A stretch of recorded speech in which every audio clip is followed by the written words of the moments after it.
matin, Patrick Cohen. Excellent réveil, voici le journal de Jean-Philippe Ballas. Bonjour Jean-Philippe. Bonjour Patrick, bonjour à tous. Le Brexit à la une, avec l'Europe toujours à la recherche du mode d'emploi. Theresa May isolée, l'Europe divisée. Il y aura un sommet aujourd'hui à Bruxelles à la recherche des solutions pour ce Brexit. Les autres titres, Jean-Philippe Ballas. La tension monte aussi en Catalogne. Madrid laisse 2 heures encore à Carles Puigdemont pour choisir l'indépendance ou pas. Le risque d'une suspension de l'autonomie et des fonctionnaires qui se préparent déjà, nous l'entendrons. En France, de l'amateurisme juridique, la colère du gouvernement. Il faut rembourser 10 milliards d'euros aux entreprises. C'est la taxe sur les dividendes invalidée par le Conseil constitutionnel. Le harcèlement sexuel, sujet tabou et difficile, notamment dans les petites entreprises, nous le verrons. Vendre des cigarettes et réparer des chaussures en même temps, oui c'est possible. Reconversion d'un buraliste dans ce journal. Et puis la future star de la NBA est peut-être française. Nous irons à New York sur les traces de Franck Nilikina. Bernard Cazeneuve raconte les derniers mois du quinquennat Hollande. L'ancien Premier ministre sera mon invité tout à l'heure à 8h15. Tout le monde est d'accord, au moins sur un point, il est grand temps d'accélérer le processus. Le Brexit, il en sera largement question aujourd'hui à Bruxelles. Sommet européen avec l'intervention très attendue de Theresa May, la première ministre britannique. Il faut dire que les négociations n'avancent guère pour des questions d'argent, notamment le chèque du divorce, le solde de tout compte. Theresa May critiquée dans son pays, mais une Europe divisée, comme nous l'explique ce matin Isabelle Horry à Bruxelles. Dans la famille européenne, il y a les plus inflexibles, ceux qui ne veulent pas faire de cadeaux aux Britanniques. À Bruxelles, on pointe du doigt Paris et Berlin. Ils ne veulent pas avancer tant que Theresa May n'aura pas abattu sa carte maîtresse. En clair, tant qu'elle n'aura pas accepté de signer le gros chèque. Stratège, l'entourage d'Emmanuel Macron explique que dans une négociation, il faut garder son calme.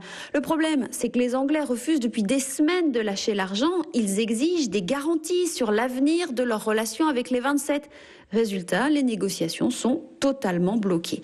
Du coup, les plus pragmatiques dans la famille européenne, ceux qui s'inquiètent d'un échec, eux plaident pour donner quelques encouragements à Londres. C'était la position du négociateur Michel Barnier, par exemple. Au sommet européen, il y aura donc un tout petit geste. Les Européens vont annoncer officiellement qu'ils commencent à discuter entre eux de l'après-divorce. Entre eux, pas avec Londres.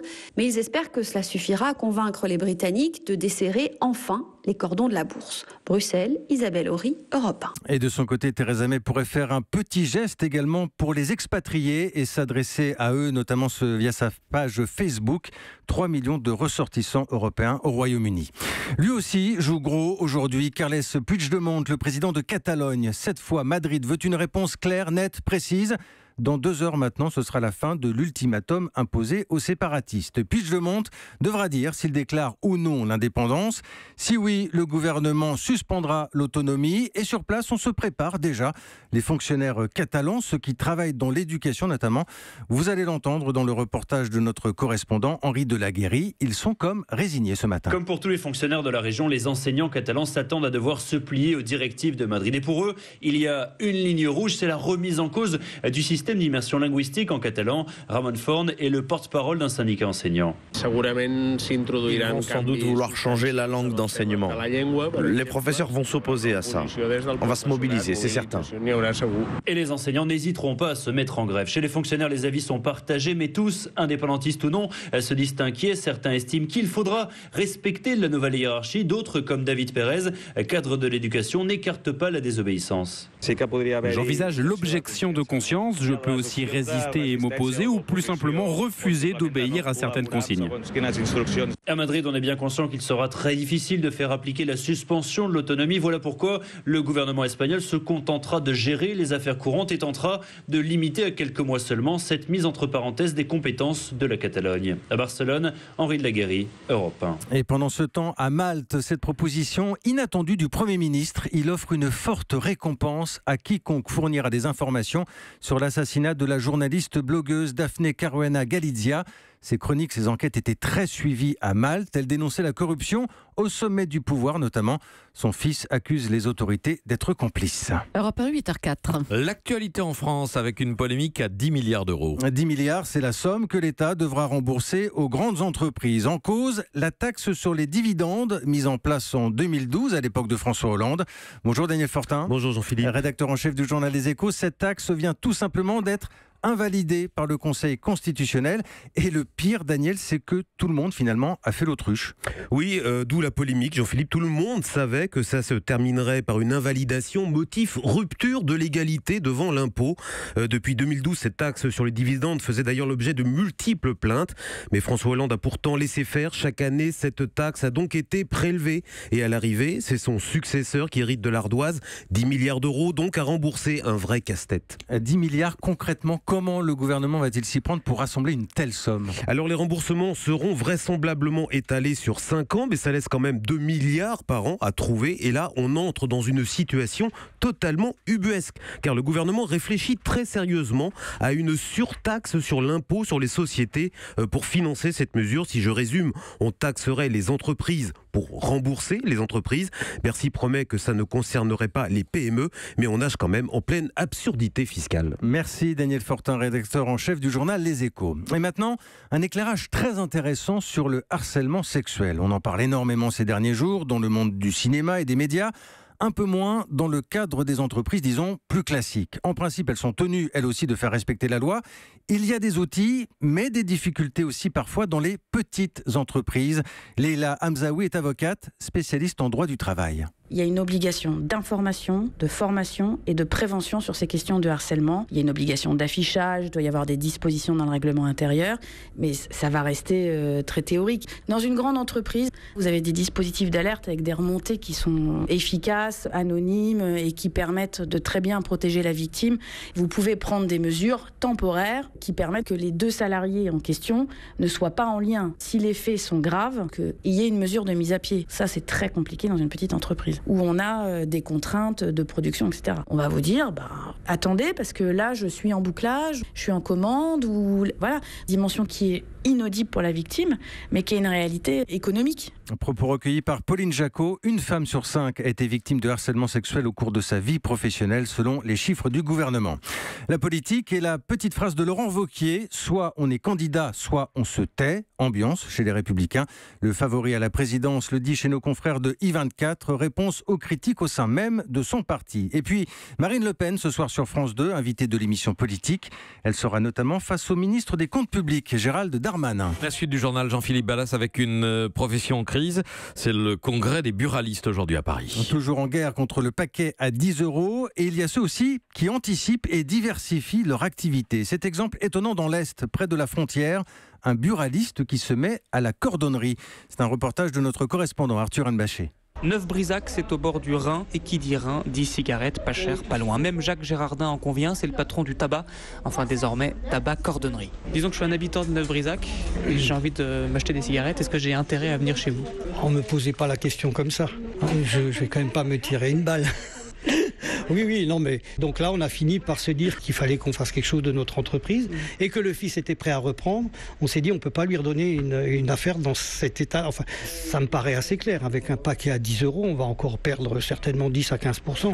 Le fils, c'est Cyril qui a donc un tout nouveau métier. J'ai été formé donc à Romans-sur-Isère, à côté de Valence, où il fallait faire tous les week-ends aller-retour, car on a une famille, il ne faut pas abandonner les enfants non plus, pour au final avoir l'équivalent d'un CAP de cordonnier. Si le tabac ne fonctionne plus, le but c'est de prendre le taureau par les cornes et essayer de pérenniser la chose. C'était déjà les grands-parents qui étaient dessus, les parents maintenant, moi je vais être la 3e génération, donc pour maintenir cette activité, pas le choix. Et le petit plaisir des Gérardins, c'est quand un Allemand vient faire réparer ses chaussures, et oui, on peut avoir des cigarettes pas chères, mais pas de cordonnier. Neuf-Brisac, Arthur Elmbaché, Europe 1. Le Ciotec ne sera plus disponible en pharmacie à partir de mars 2018. Ce médicament contre l'ulcère de l'estomac est le plus souvent utilisé pour accélérer l'accouchement. Il est administré à une femme enceinte sur 5. Malgré les risques pour la mère et le bébé, cette décision est prise par le laboratoire Pfizer qui le fabrique. Il y a quelques semaines, nous vous emmenions dans les entrailles du 36 quai des Orfèvres, le désormais ex-siège de la police judiciaire de Paris. Eh bien, les tout nouveaux locaux sont inaugurés aujourd'hui et c'est l'enquête du 8h.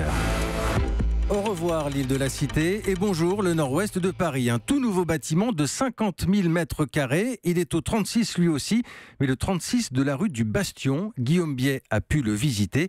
Il vous emmène en reportage. Dans les façades miroirs du Bastion se reflètent encore les grues du quartier en plein chantier. Vitres blindées, sas de sécurité et même lecteur d'empreintes digitales pour accéder aux parties les plus sensibles. La modernité est partout. Une révolution pour Xavier Spinas, chef du service de l'identité judiciaire. Nos laboratoires étaient des petites pièces mal fichues, tordues. Ici, c'est évidemment beaucoup plus simple parce que les locaux sont ultra modernes en termes de conservation des scellés, des produits chimiques, etc. Et adieu le mythique escalier du quai des Orfèvres. Ouverture des portes.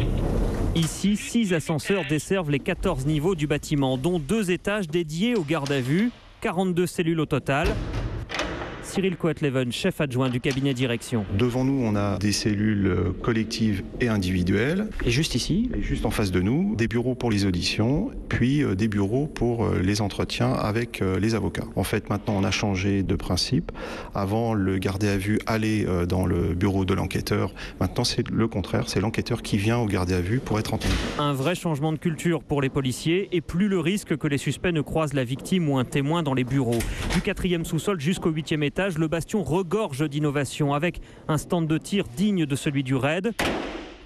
Et au dernier étage, salle de commandement et salle de crise spéciale, explique Thierry Huguet, chef d'état-major. Le gros apport de ce nouveau bâtiment, c'est qu'on peut interconnecter toutes les autres salles de crise et tous les opérateurs peuvent se voir par l'intermédiaire d'un dispositif de visioconférence. Ça devrait nous permettre de gérer des crises de manière encore plus efficace que ce n'était le cas avant. Mais au fil des 12 km de couloirs tous identiques, les lieux manquent encore cruellement d'âme, regrette cette enquêtrice. Il faut qu'on recrée ce qu'on avait, nous, pendant des années, dans les différents locaux. Voilà, là c'est beaucoup plus spacieux, c'est plus lumineux, c'est propre, c'est nickel, mais il faut qu'on recrée une âme de travail. C'est juste une question de temps, estime le directeur du 36, Christian Sainte. Il faut appréhender l'outil, il faut évidemment le mettre en rodage, quelque part, c'est un petit peu ça, et puis des habitudes de transport aussi qu'il faut changer, et donc nous attendons aussi avec impatience l'arrivée du tribunal de grande instance à nos côtés. Le nouveau palais de justice collé au bastion, mais qui n'ouvrira que dans 6 mois. L'enquête du 8h signée Guillaume Biet. Et maintenant direction New York, dans le temple du basket, le Madison Square Garden, la maison des Knicks, équipe historique de la NBA, qui accueille une future star cette année. Il s'agit d'un Français, Franck Ntilikina, la correspondance de Xavier Yvon. Pour mesurer les attentes placées en lui, il faut compter 20 étages. C'est la taille de l'immense portrait de Franck Ntilikina peint sur une façade de building à Manhattan, à 2 pas du Madison Square Garden, la salle mythique de sa nouvelle équipe. C'est sûr que c'est impressionnant. Le rêve est devenu réalité, maintenant je le vis. Vous aviez ce genre d'exposition à Strasbourg ? Pas vraiment.